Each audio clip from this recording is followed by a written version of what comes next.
So this is interesting. I got the Melbourne police right next to me. I heard knocking on my my window, but didn't hear him say anything. So I don't know what's up. I don't know if he's just sitting here resting or what he's doing. I was getting ready to head out, but now I'm wondering if I should just wait, or maybe I'll just go ahead and slide up front and drive off, but he might try to pull over and have a talk with me or something. But he doesn't seem to be banging on here to, you know, harass me or anything. Or that he did knock on the window briefly. So I don't know what's going on. It looks like he's just sitting there. He's just sitting out there. We'll see what happens.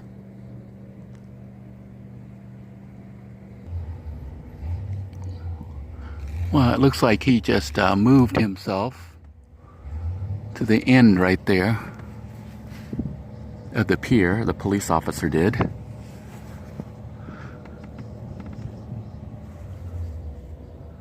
don't know that. There's just some guy out there playing. I'm going to take this opportunity to get the heck out of Dodge. Not that I think he would hassle me, because I'm not really doing anything wrong.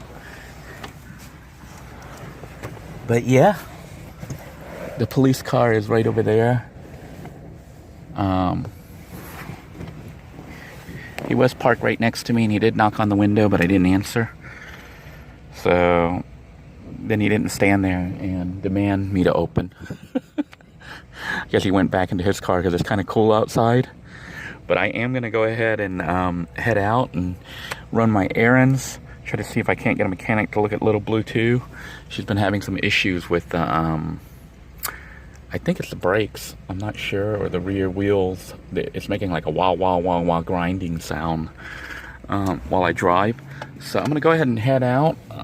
See what happens here. And I guess that's pretty much it. Until next time, everyone, thank you for tuning in. If the police comes and hassle me, I'll do a follow-up. But right now, he seems to be just chilling out there with his dog. I guess he came to knock on the van to see if I was in it. But I didn't answer, and so I left it. And he wasn't going to stand outside in the cold. Until next time, everyone, take care. God bless you all. Bye-bye now. It looks like the police is following me. So I don't know if he's going to try to give me a hard time or what.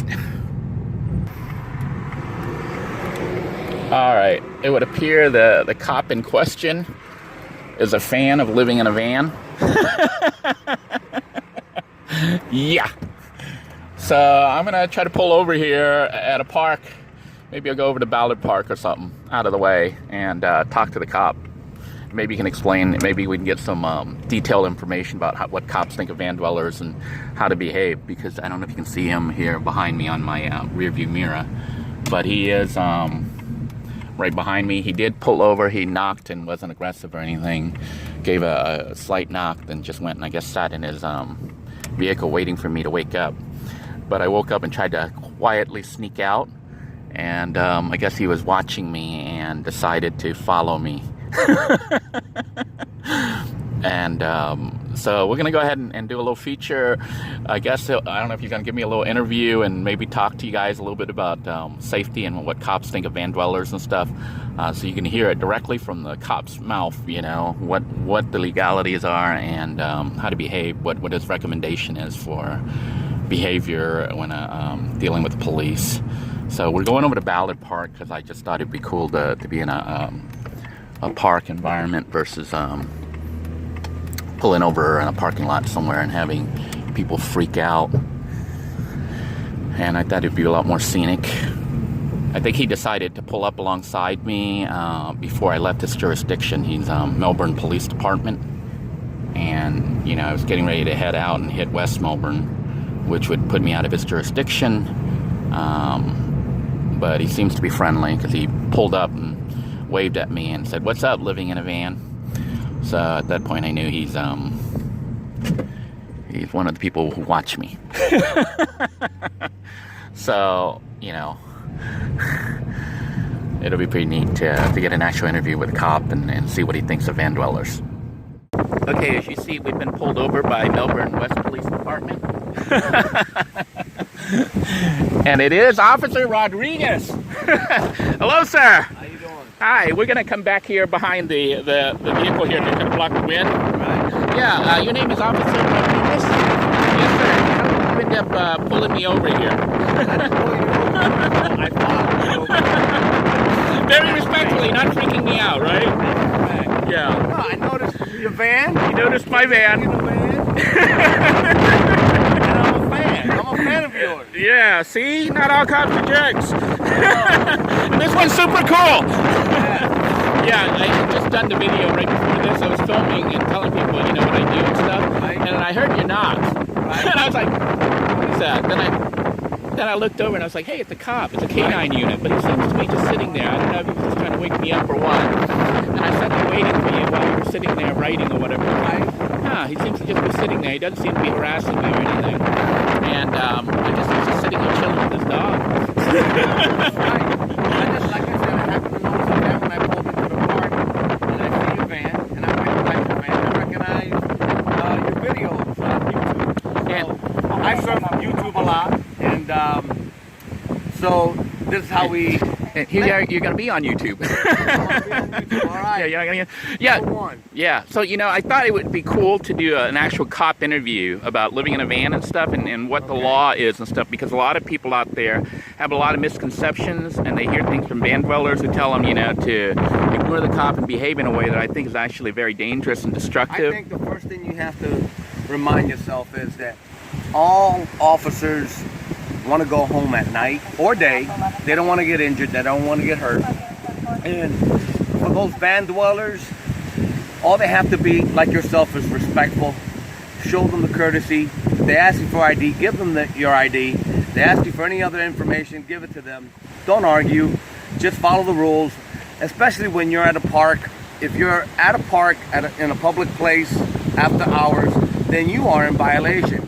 However, the officers will understand that if you're sleeping in your van and you have nowhere else to go, some of them may look the other way. Mm-hmm. I've noticed that a lot of them. And a lot of them don't want to be hard on you. They just want to do their job, just as much as you're just looking for a safe place to sleep. We don't have a problem with van dwellers or anyone like that. We understand that tough times are here. It's hard to pay rent, pay mortgage, or whatever mishap you may go through, whether it be, you know, a bad divorce or, you know, you got injured on the job and you can't afford to work anymore and your funds run out. That's understandable. We're human beings. So not all officers are out to especially if they watch YouTube and see what's actually going on here. Correct. And for the most part, you seem like a really nice guy. I've watched your videos. You're sincere, you're honest, you're open. I like that. We mingle with the public, and you're a good guy. And there you have it. So what is the legalities of living in a van? I mean, is there like really laws against that? There's no laws living in a van, or in a vehicle for that matter. If you are living in you know, depending on the situation, basically. If that's just you yourself living in the van, there's no law against that. How about that? Yeah. It's just like if you're a jerk with the cops, that's when it can become an issue. No. Right. Not at all. Right. So, well, I sure appreciate your honesty and your sincerity, sir. And I think it's nice that, you know, we actually have a real interview with a police officer regarding the situation. So I appreciate your time. And thank you for coming out here. Not a problem. Thank you, sir. Thank you. Have a good one. Thank you. You too. Thank you. All right. I actually drove all the way back here to the O'Galley Pier to try to access the library's Wi-Fi system so I can upload the video that I shot of my police encounter that started here. I did get in touch with the auto mechanic, so I have a scheduled appointment to have them look at my van to see what may be causing all that wah, wah, wah sound. I think it's my brakes or wheel bearings in the back. So hopefully it's not going to be something too expensive to repair.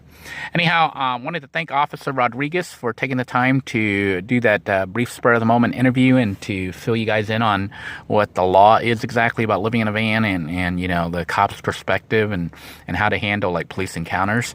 Hopefully it'll keep you guys safe and let you know what's really happening. I do, you know, want to point out that a lot of times I see really bad advice being given, you know, on the internet about how to deal with police, always viewing them as the enemy, when reality is, you know, they're just humans, just like you and I are, and they want to get home to their family, and you know, they're just doing their job. So my advice as always is to cooperate with them, you know, give them your ID, have your paperwork, your insurance, everything else in order. A lot of the police I have dealt with personally have been like Officer Rodriguez. They've been pretty cool about it. You know, sometimes they, you know, depending on the city, some cities don't want you in their area. They'll actually try to send you out somewhere else to another city. But for the most part, they won't really haul you in unless you really do something bad. And, you know, because you just become kind of a burden. But I want to thank you all for tuning in. I hope you found the video useful. I hope you appreciate, you know, that the cops aren't really out there to get you. They're just doing their job. And that even on a channel like this, we have fans of Living in a Van who are actually police officers. Until next time, everyone, take care. God bless you all. I hope you have a wonderful day. Bye-bye now.